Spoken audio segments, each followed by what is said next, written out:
Hola, muy bien, en este video vamos a tocar el tema de flexocompresión, ¿ya? Y la flexocompresión la tenemos que dividir en tres temas: la flexocompresión en columnas cortas, la flexocompresión uniaxial y la flexocompresión biaxial. Muy bien, veamos primero el tipo de columnas cortas. Se entiende por una columna corta, justamente una columna cuya dimensión, cuya altura en relación a la sección de esta columna, pues tiene una dimensión importante. Y le podemos considerar en compresión pura siempre y cuando no exista excentricidad. Eso quiere decir que la carga última que se aplica a esta columna se aplica exactamente sobre el eje geométrico y no a una distancia cualquiera. Traducido en términos de análisis estructural, no existen momentos flexores en esta columna, solamente carga axial de compresión pura. Muy bien. Esto sucede solamente en columnas cortas por el efecto P delta, que implica que si una columna es muy larga, ¿cierto? O esbelta, va a existir una deformación que se llama pandeo, ¿ya? Entonces, la compresión pura solamente está destinada, o este análisis solamente contempla columnas cortas. Muy bien, ahora veamos la flexocompresión uniaxial. Si la carga PU no se aplica exactamente sobre el eje geométrico, sino a una distancia excentricidad X, si es que este es el eje X, vamos a tener que se forma un momento último. El momento último va a ser PU por excentricidad X. ¿Listo? En realidad, cuando nosotros hacemos el análisis estructural de una columna que pertenece a un pórtico, nosotros lo que tenemos son momentos flectores. ¿Listo? Entonces la excentricidad la podemos calcular como el momento flector entre la carga axial. Esa es la excentricidad y no al revés. Al revés sería que el momento flector es la carga última por una excentricidad. ¿A qué me refiero? A que realmente uno construye una edificación y no es que uno coloca la carga fuera del eje simétrico, ¿no? Sino que este valor de excentricidad es más bien un valor simbólico, ¿no? Que representa de alguna forma el momento flector, ¿no? Entonces, si la excentricidad está solamente en un eje, hablamos de flexocompresión uniaxial. De esta forma, el momento último entonces es igual a la carga última por la excentricidad en X. Ahora, si tengo una columna y esta columna y aplicamos la carga última a una excentricidad E sub X y también a una excentricidad E sub Y, siendo X y Y el plano perpendicular a la columna, entonces hablamos de flexocompresión biaxial. ¿Listo? De tal forma que la carga última con respecto al eje X, ¿cierto? O mejor dicho, un momento alrededor del eje X es generado por la carga última multiplicada por la excentricidad Y. Y del mismo modo, un momento alrededor del eje Y va a ser igual a la carga última multiplicada por una excentricidad X. De esta forma, ¿no? MU último Y va a ser igual a PU por excentricidad X y MU último X va a ser igual a PU por excentricidad Y. Entonces hablamos de flexocompresión biaxial. Muy bien. Imaginemos esta planta. Ya tenemos aquí una planta y tenemos columnas, ¿no? 5 por 3, 15 columnas. Suponiendo de que todas las vigas o las losas están cargadas en ambos sentidos, entonces todas las vigas, o sea, me refiero a las que están en sentido horizontal y las que están dibujadas en sentido vertical, son principales, ¿cierto? Entonces, hay columnas que podemos decir claramente que están en flexocompresión uniaxial y biaxial. Por ejemplo, empecemos por una columna de la esquina. En esta esquina vamos a encontrar un momento alrededor de este eje y otro alrededor de este eje. Entonces este es un claro ejemplo de flexocompresión biaxial, ¿no? Acá podríamos decir que en el análisis estructural, por ejemplo, el momento que trae esta viga con el momento que trae esta viga se pueden equiparar, ¿cierto? Haciendo una resultante de un momento pequeño, no cero, un momento pequeño.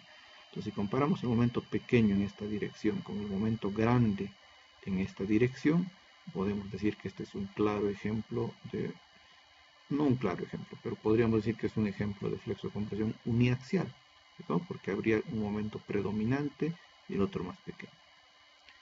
En una columna como esta, vamos a suponer que los momentos en este sentido, este por acá y este por acá, se equiparan, y este por acá y este por acá, bueno, al decir se equiparan, digo que hacen que la diferencia entre esos momentos es un valor bastante pequeño para una condición de carga, ¿no? Entonces podríamos decir de que esta columna está sometida a compresión pura, entre comillas, digo, entre comillas, ¿ya? Entonces son casos en que las columnas pueden tener flexocompresión, compresión pura, uniaxial y biaxial.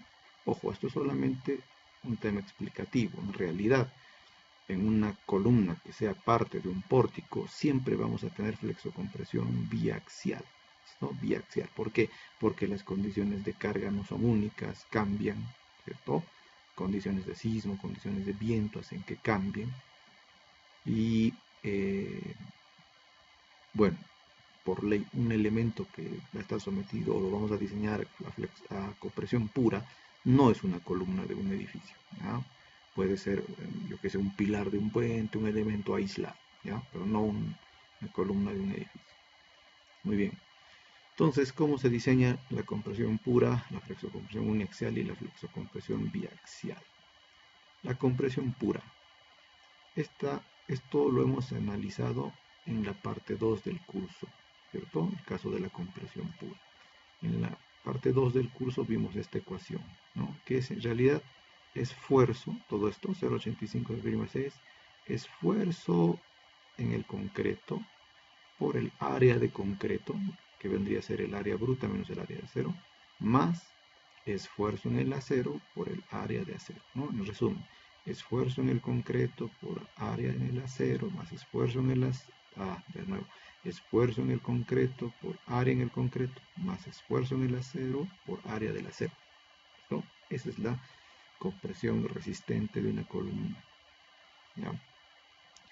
Solo que si vamos a diseñar una columna en compresión pura, vamos a considerar de que existe accidentalmente una excentricidad, ¿ya?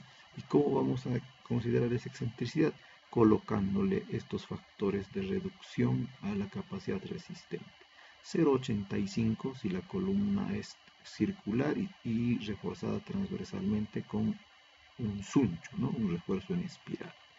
Y 0,80 si la columna es rectangular y está reforzada transversalmente con estribos. Esto para los valores de carga nominal. ¿Listo? De acuerdo al reglamento peruano, la carga última es igual a la carga nominal por un factor de reducción de resistencia. Bueno, eso en general es lo que dice el ACI. Para el reglamento peruano, este factor de reducción de resistencia es 0,75 para columnas con esfuerzo transversal en espiral, otra vez con sunchos, y 0,70 para columnas con esfuerzo transversal con estribos, ¿no? Columnas rectangulares. ¿Listo? Muy bien. Entonces, así diseñamos elementos sometidos a compresión pura. Veamos ahora los elementos sometidos a compresión uniaxial. Muy bien, tenemos una columna como está. Debemos considerar lo siguiente, de que el momento está alrededor de este eje, ¿no? Si a este eje le llamamos X, el momento está alrededor de este eje X. Por ese motivo yo necesito tener A0 en el sentido perpendicular, ¿cierto? Aquí y aquí. Ojo, siempre en una columna tiene que haber proporcionalidad, ¿no? O sea, no es que yo coloco acá 2 varillas y aquí voy a colocar 3, por ejemplo, ¿no? Tiene que haber proporcionalidad. Entonces, si el momento está, por decir, en este sentido, se va a generar siempre un lado en compresión y un lado en tracción en la columna, igual que en las vigas. Muy bien, tenemos el recubrimiento en tracción va a ser R, el recubrimiento en compresión va a ser D', que en columnas tienen que ser iguales, ¿no? Por tema de proporcionalidad, ¿no? Simetría. C es la altura del bloque en compresión, quiere decir que de esta línea para arriba la columna está en compresión y de esta línea para abajo en tracción. D, la altura efectiva, que vendría a ser H, la altura de la columna, menos R, eso es D. Bueno, estas fuerzas ya las conocemos, ¿no? Cuando hemos analizado vigas las hemos visto. Entonces nosotros conocíamos 3 fuerzas, TS, CS y CC. ¿Qué es TS? TS es la fuerza de tracción en el acero. ¿Listo? ¿Qué es TS? Vendría a ser el área de acero en tracción, AS, por el esfuerzo en el acero. Con la diferencia de que en vigas el esfuerzo en el acero tenía que ser el esfuerzo de fluencia, porque nosotros lo diseñamos para ese punto. Pero en columnas no tiene por qué fluir. ¿Listo? Entonces, el esfuerzo en el acero es Fs. Lo vamos a ver adelante. Aquí está. AS. AS-TS. Es AS por Fs, no Fy. CS es la compresión en el acero. Igual, ¿cierto? Vendría a ser el área de acero en compresión, A'S, por el esfuerzo en el acero. Y el esfuerzo en el acero tampoco tiene que ser el esfuerzo de fluencia. Entonces es F'S, ¿no? Entonces CS, A'S por F'S. Luego tenemos la compresión en el concreto, este de acá. También es un valor que ya conocemos. Vendría a ser el esfuerzo en el concreto, que es 0.85 F'C, de acuerdo al criterio de Whitney, por el área de concreto. Y el área de concreto es A, ¿no? Que es la altura equivalente del rectángulo equivalente por el criterio de Whitney, por B. Entonces, compresión en el concreto es 0.85 A por B. Compresión en el concreto, 0.85 F'C, perdón, por B por A o A por B. Listo. Hasta ahí conocíamos estas fuerzas cuando estábamos analizando una viga. Pero ahora se va a sumar la fuerza de compresión P nominal, ¿no? P nominal. Bueno, por equilibrio, esta fuerza de compresión tiene que ser pues igual a las fuerzas de compresión, ¿no? Por eso está en este sentido. Y P nominal sabemos que actúa a una distancia E del eje geométrico, ¿ya? Si esta columna es rectangular, esta línea representa el eje geométrico, o sea, si esta altura es H y eso es H medios. ¿Listo? Si la columna es rectangular. ¿Listo? Entonces, para poder hallar, entonces acá podemos hacer un equilibrio de fuerzas sencillo, ¿no? P nominal va a ser igual a compresión en el concreto más compresión en el acero menos tracción en el acero, ¿no? Equilibrio sumatorio de fuerzas igual a 0. P nominal, compresión en el concreto más compresión en el acero menos tracción en el acero. Ya sabemos cada una de estas fuerzas que vale. Listo. Para hallar el momento que resiste esta columna, tenemos que escoger un punto para momentar, ya que esta carga nominal momenta con respecto al eje geométrico. Vamos a momentar ahora todo con respecto al eje geométrico. Entonces, el brazo de la fuerza TS será, a ver, todo esto, D menos esta altura Y sub C. Entonces, TS tiene un brazo D menos Y sub C. ¿Listo? Luego, CS de prima, está a una distancia de prima, su brazo será Y sub C menos D prima. ¿Estamos? Y sub C menos D prima. C sub C, compresión en el concreto, actúa a una distancia a medios, ¿no? Si esto es A, como esto es rectangular, actúa a la mitad, a medios. Entonces esta distancia será Y sub C menos a medios. Tenemos los brazos. Entonces, el momento nominal, a ver, ojo acá, si estoy momentando con respecto a un punto por acá, ¿no? H, con respecto a esta línea, tanto CS como CC hacen un momento antihorario, también TS. Entonces el momento nominal va a ser la suma, ¿no? TS por su brazo, más CC por su brazo, más CS por su brazo. Entonces el momento nominal va a ser así, ¿no? CC por su brazo, y sub C menos A medio, CS por su brazo, y sub C menos D prima, más TS por su brazo, D menos Y sub C. Y la carga nominal es C sub C, C sub S menos TS. ¿Listo? Muy bien, una mirada más acá al gráfico para que todo quede claro. Y por su parte, si yo multiplico carga nominal por excentricidad, lo que voy a tener es momento nominal.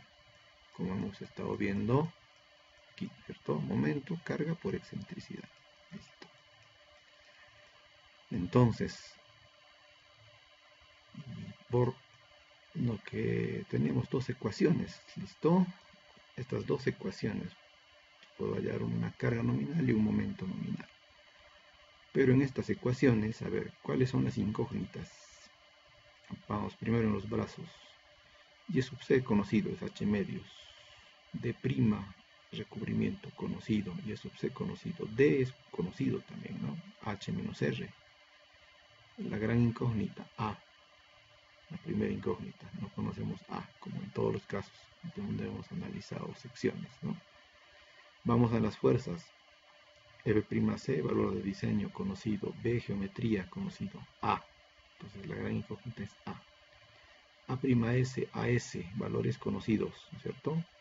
Bueno, estamos suponiendo un caso en el que tengo una sección definida, la geometría, el área de acero, la resistencia del material. Quiero calcular los parámetros de resistencia. Entonces, A'S conocido, AS conocido. Lo que no conozco es F'S y Fs. Ya tengo entonces A, F'S y Fs, tres incógnitas. ¿Cómo hallamos eso? Semejanza de triángulos, ¿no? Semejanza de triángulos. Podemos decir, podemos ver esto de esta forma, ¿no? Si yo relaciono este triángulo grande, ¿no? Este triángulo, con este triángulo pequeñito, voy a tener una relación, ¿no? E sub C vendría a ser 0,003, ¿cierto? Es a esta altura es C, ¿cierto? Entonces digo, E sub 3, 0,003, bueno, que ya sabemos que es la deformación unitaria aceptable para concreto, ¿no? 0,003 es un valor, digamos, consensuado. 0,003 es a C en este triángulo grande, como en este triángulo pequeñito, E'S es a esta distancia, y esta distancia sería, a ver, C menos esto, C menos D'. ¿Listo? Entonces, 0,003 es a C, como E'S es a C menos D'. Este C menos D' pasa a multiplicar y tenemos la deformación unitaria del acero en compresión. Si a esta deformación le multiplicamos por el módulo de elasticidad del acero, tenemos el esfuerzo F'S, que sabemos que tiene que ser siempre menor al esfuerzo de fluencia. Si el esfuerzo de fluencia es 4200 y aquí me sale 4500, entonces F'S vale 4200, ¿no?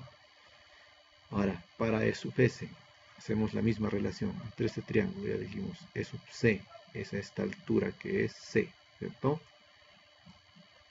0,003 es a C, como en este triángulo la base E sub S es a esta altura. ¿Y cuánto sería esta altura? A ver, sería D, es todo esto, menos C, D menos C. Entonces tendríamos 0,003 es a C, como ES es a D menos C. Este D menos C pasa a multiplicar y tenemos la deformación unitaria del acero en tracción.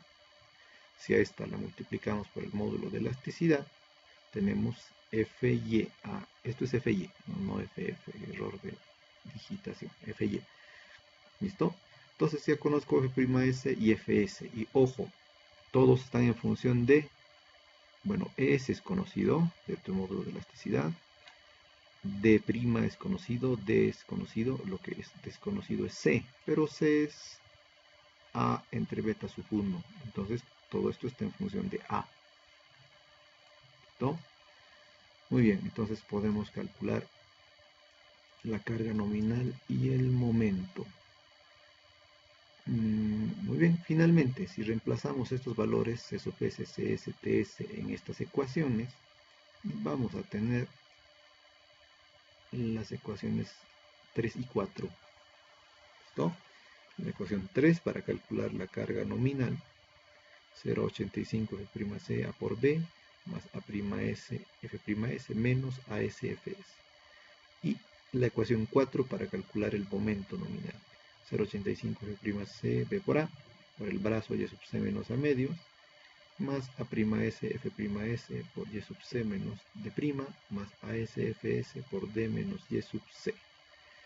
Y el momento nominal es igual a la excentricidad por la carga nominal. Y también podemos, bueno, si el momento último es phi por el momento nominal y la carga última es phi por la carga nominal, tenemos los valores de MU y PU, ¿no? Bueno, ojo, acá si divido MU entre PU voy a tener la misma excentricidad E, ¿cierto? Que si divido MN entre PN. La cuantía en una viga solamente es el área de acero total entre el área bruta. Ya no es como en vigas, ¿no? En vigas teníamos cuantía en compresión, cuantía en tracción, etc. En columnas hablamos solamente de un valor de cuantía total. Muy bien, hasta aquí este video. Muchas gracias por vuestra atención.